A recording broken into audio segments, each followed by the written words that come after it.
Kawawa yung isang Facebook content creator kapag ganito ang ginawa mo. Opo, kaya bago mo to i-scroll, panoorin mo muna bago ka mag-react at mag-com. Kasi kapag nag-react ka, nag-comment agad-agad na hindi mo pinapanood tong video na to, pagkatapos mo mag-comment ay nag-scroll up ka na, ay hindi na masasuggest tong video na to sa iba.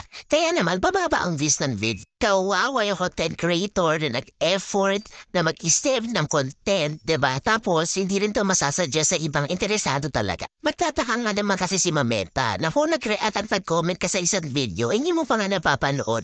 Fake engagement kasi yon, mga bet. So, si Facebook algorithm po ay rules that rank content across platforms. So, nadedetect na yung mga interest scam or interesado kang mga content. Pero guys, paano ba ito nag-work? So, nadedetect ni AI nga yan guys kapag ini-scroll up mo lang yan.